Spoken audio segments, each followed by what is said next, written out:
وسطی افریقہ میں چھپی یہ سلگتی ہوئی ایک جھیل جسے دیکھ کر ایسا محسوس ہوتا ہے کہ یہ منظر فلم لارڈ آف دی رنگ سے مستعار لیا گیا ہے۔ یہ جھیل کرۂ ارض کے وسط تک جانے کا راستہ ہے، جہاں مایا چٹانوں کا درجہ حرارت 1000 ڈگری سینٹی گریڈ تک ہوتا ہے اور ایسا لگتا ہے جیسے شیطان کی ہانڈی میں سوپ ابل رہا ہو۔ ماہر آتش فشاں سمیٹس نینوٹ کے مطابق عوامی جمہوریہ کانگو میں چھپے اس آتش فشاں نیراگونگو میں دہکتی ہوئی آگ کا یہ گھڑا دنیا کے سب سے بڑے اور زندہ آتش فشاؤں میں سے ایک ہے۔ سمیٹس نینوٹ نے تقریباً 5 برس تک اس آتش فشاں پر تحقیق کی ہے۔ 260 میٹر چوڑے اس آگ کے تالاب کو آتش فشاں کے دہانے سے دیکھا جا سکتا ہے۔ اس میں تقریباً 60 لاکھ کیوبک میٹر لاوا موجود ہے، جو کہ 2500 اولمپک سوئمنگ پولز کو بھرنے کے لیے کافی ہے۔ نیراگونگو نامی آتش فشاں سن 2002 سے مستقل پھوٹ رہا ہے اور اسی لیے اسے دنیا کے سب سے متحرک آتش فشاؤں میں شامل کیا گیا ہے۔ جب لاوا پھٹتا ہے تو آتش فشاں کی گہرائی میں اس کے مرکز سے گیس بھی خارج ہوتی ہے، جس کی وجہ سے یہ ٹھنڈا ہو کر دوبارہ اسی کے اندر ڈوب جاتا ہے۔ لاوے کے گرم اور پھر سرد ہونے کے اس مسلسل عمل کی وجہ سے اس میں کسی آبشار جیسی آواز پیدا ہوتی ہے، جس کے دوران گیس کے دھماکے بھی سنائی دیتے ہیں، جو سلگتے ہوئے لاوے کے شعلوں کو 10 میٹر تک فضا میں بلند کر دیتے ہیں۔ بینوٹ سمیٹس کے مطابق کرۂ ارض پر ایسی کوئی دوسری جگہ نہیں۔ آتش فشاں کے دہانے پر کھڑے ہو کر آپ کو ایسا محسوس ہوتا ہے کہ زمین ایک زندہ چیز ہے اور ہم انسان اس سیارے کی انتہائی چھوٹی سی مخلوق ہیں۔ کبھی کبھار آتش فشاں کا یہ تالاب جب بھاپ سلفر ڈائی آکسائڈ اور کاربن ڈائی آکسائڈ سے ڈھک جاتا ہے تو لاوے کی جھیل دکھائی نہیں دیتی، لیکن کبھی کبھار یہ اتنا صاف ہوتا ہے کہ جھیل کا یہ دہکتا حسن صاف نظر آتا ہے اور 700 میٹر گہری اس جھیل کے مناظر یہاں آنے والوں کے چہروں پر ایک گرم چمک بن کر دکھائی دیتے ہیں۔ یہ نظارہ رات کے وقت زیادہ روح پرور ہو جاتا ہے، جب ان پگھلی ہوئی چٹانوں کی سرخ اور سیاہ نوکیں اندھیرے میں چمکتی ہیں اور دہکتے ہوئے تالاب سے نکلنے والی تپش آسمان پر نارنجی روشنی بن کر پھیل جاتی ہے۔ نیراگونگو ڈی آر کانگو کے مشرق میں روانڈا کی سرحد کے قریب واقع ہے۔ یہ آتش فشاں شہر کے انتہائی قریب ہے، یہاں سے شہر صرف 18 کلومیٹر دور ہے۔ یہاں کی واحد خاتون گائیڈ روت امرونگی کا کہنا ہے کہ اس شہر کے لوگ خوفزدہ بھی ہیں اور اسے نظر انداز بھی کرتے ہیں۔ ہم ایک ایسی چیز کے قرب میں رہتے ہیں جو ایک خوفناک تباہی کا باعث بن سکتی ہے، لیکن ہم اپنی زندگیاں خوف میں نہیں گزار سکتے۔ یہ موقف خاتون گائیڈ روت امرونگی کا تھا۔ وہ مزید کہتی ہیں کہ اگر ہم نتائج کی پرواہ کرتے رہیں گے تو ہم کچھ نہیں کر سکتے۔ اس آتش فشاں کی مثبت بات یہ ہے کہ یہاں سیاح آتے ہیں، محققین اور میڈیا بھی آتا ہے، جس کی وجہ سے یہاں ملازمتیں ملتی ہیں اور مقامی کاروبار کی مدد ہو جاتی ہے۔ اس کے علاوہ اس علاقے کے تحفظ کے بارے میں آگاہی پیدا ہوتی ہے۔ اگر مقامی لوگوں میں نیراگونگو سے متعلق کئی پراسرار کہانیاں مشہور ہیں۔ کئی لوگ یقین رکھتے ہیں کہ یہ جہنم کی روحوں کا ٹھکانہ ہے، جبکہ کئی لوگوں کا خیال ہے کہ یہ ایک ایسی دنیا کی طرف جانے کا راستہ ہے جہاں پر گناہگاروں کی روحوں کو جلایا جاتا ہے۔ دوسری جانب نیک لوگوں کی روحیں قریب ہی روانڈا میں موجود ایک دوسری پہاڑی کرسمبی میں جاتی ہیں، جو ایک غیر متحرک آتش فشاں ہے جو برف سے ڈھکا ہوا ہے۔ کچھ لوگ یہ سمجھتے ہیں کہ نیراگونگو میں لاوا اس وقت پھوٹتا ہے جب دوری روحیں ناراض ہو جاتی ہیں، اور جب ایسا ہوتا ہے تو مقامی افراد آتش فشاں کو ٹھنڈا کرنے کے لیے عبادات کرتے ہیں۔ ایسی افواہیں بھی ہیں کہ گزشتہ صدیوں میں ان عبادات کے دوران کنواری لڑکیوں کو بھی اس آتش فشاں کے اندر پھینکا جاتا تھا۔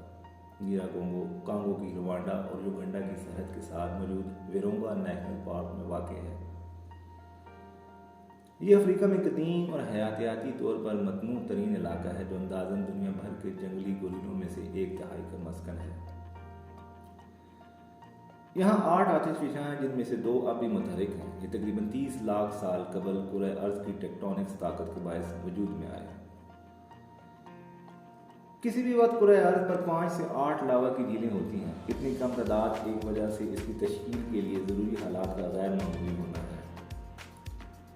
ماہر آتش فشاں کینتھ سمس کا کہنا ہے کہ اس کے لیے سطح سے بہت قریب لاوے کا دہانہ ہونا ضروری ہے، تو آتش فشاں کے ایسے نظام سے منسلک ہو جو لاوے کو اوپر کی جانب لا سکے۔ سمنز اس لاوے کی کھیل کے مطالعہ کے سلسلے میں درجنوں مرتبہ نیراگونگو پر رہنمائی کر چکے ہیں۔ ان کا کہنا ہے کہ لاوا کی کثافت کا بھی درست ہونا ضروری ہے۔ اس لاوے میں سلیکا کی مقدار 50% سے کم ہے، جو اسے زیادہ بہنے کے قابل بناتا ہے۔ سلیکا کی وجہ سے لاوا زیادہ چپچپا ہو جاتا ہے۔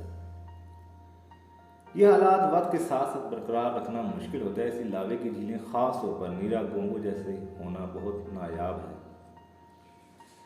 سائنسدانوں کے لیے نیراگونگو کی آتش فشاں کا مطالعہ ایک انتہائی دل فریب تجربہ ہے، لیکن ساتھ ساتھ یہ انتہائی خطرناک بھی ہے۔ سیمنز کہتے ہیں کہ لاوے کی یہ جھیل نہ صرف بڑی اور غیر معمولی ہے، بلکہ یہ ناقابل یقین حد تک متحرک بھی ہے اور یہ ہر سال بدلتی رہتی ہے۔ ان کا کہنا تھا کہ جب میں سن 2010 میں یہاں آیا تھا تو لاوے کی جھیل ساکن تھی اور لاوا اس گھڑے کے فرش سے صرف 15 میٹر کی بلندی پر ٹھہرا ہوا تھا۔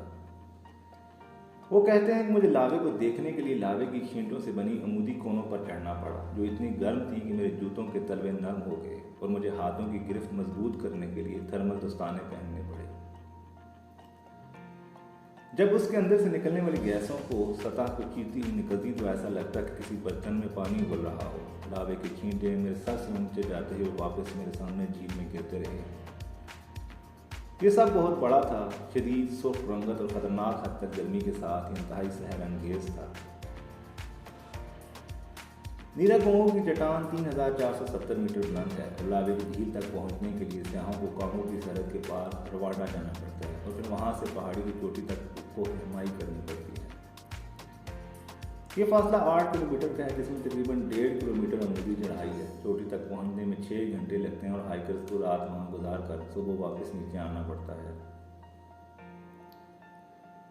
خطے میں جاری تنازع کی وجہ سے سیاحوں کے ایک گروہ کی صورت میں جانا پڑتا ہے، جن کے ساتھ مسلح رینجرز ہوتے ہیں۔ یہ کمزور دل افراد کا کام ہرگز نہیں ہے۔ اورنگا پارک کے رینجرز پر اکثر مسلح ملیشیا کی جانب سے حملہ کیا جاتا ہے۔ صرف سن 2020 میں 14 رینجرز اور 4 شہری مارے گئے اور پھر اس پارک کو بند کر دیا گیا۔ نیراگونگو گزشتہ 50 برسوں میں 2 بار پھٹا ہے۔ سن 1970 میں لاوے کی ایک بہت بڑی مقدار آدھی رات کو پھوٹ پڑی اور تقریباً 30 کلومیٹر فی گھنٹہ کی رفتار سے قریبی دیہاتوں میں پھیل گئی، جس کی وجہ سے کم از کم 60 افراد ہلاک ہوئے، تاہم بعض اندازوں کے مطابق ہلاکتوں کی تعداد زیادہ تھی۔ سن 2002 میں یہ آتش فشاں ایک بار پھر پھوٹ پڑا تھا اور اس مرتبہ آتش فشاں کی ایک جانب سے لاوا نکلا۔ سارا لاوا گوما شہر میں پھیل گیا تھا۔ 150 کے قریب لوگ ہلاک ہوئے اور شہر 15% کے قریب تباہ ہو گیا، جس سے ہزاروں افراد بے گھر ہو گئے تھے۔ تب سے اب تک گوما شہر کی آبادی میں 10 لاکھ سے زائد کا اضافہ ہو چکا ہے اور آج آتش فشاں کے پھٹنے کے خطرات ہر ممکن نگرانی کی جاتی ہے۔ سیمنڈز کہتے ہیں کہ سوال یہ نہیں کہ اگلی بار آتش فشاں پھٹے گا یا نہیں، بلکہ سوال یہ ہے کہ ایسا کب ہوگا۔ کرۂ ارض پر موجود کسی بھی دوسرے آتش فشاں کی طرح ہمیں اگلی بار آتش فشاں پھٹنے سے متعلق پیشگی اشاروں پر ہی انحصار کرنا پڑتا ہے۔ آئندہ آتش فشاں پھٹنے سے متعلق شاید ایسے اشارے ملیں، لیکن ایسا ہو بھی سکتا ہے کہ بغیر کسی وارننگ کی ہو جائے، اس لیے کوئی نہیں بتا سکتا کہ اگلی بار آتش فشاں کب پھٹے گا۔ لیکن جہاں کے مقامی لوگ ثابت قدم ہیں۔ راجر کوبالی ایک آتش فشاں گائیڈ ہیں اور وہ نیراگونگو پر 100 مرتبہ سے زائد جا چکے ہیں۔ وہ کہتے ہیں کہ ہر مرتبہ جب میں لاوے کی جھیل کو دیکھتا ہوں تو میں حیران رہ جاتا ہوں۔ ایسا لگتا ہے جیسے میں کرۂ ارض کے وسط میں دیکھ رہا ہوں۔ اسے دیکھ کر مجھے یقین ہونے لگتا ہے کہ زمین زندہ اور میرا خدا کی حیران کن تخلیقات پر یقین بڑھ جاتا ہے۔ کوبالی کے خیال میں اس جھیل کو دیکھنے کا بہترین وقت بارشوں کا موسم ہوتا ہے، کیونکہ اس وقت جھیل کو ڈھکنے والے بادل بارش کی وجہ سے صاف ہو جاتے ہیں۔ وہ مزید بتاتے ہیں کہ موسم ہوادار اور سرد ہو سکتا ہے، خصوصاً رات کے وقت، لیکن جب آپ یہاں ابلتے ہوئے لاوے کو دیکھنے آتے ہیں تو آپ اس قدر سحر زدہ ہو جاتے ہیں کہ آپ سردی کو بھول جاتے ہیں۔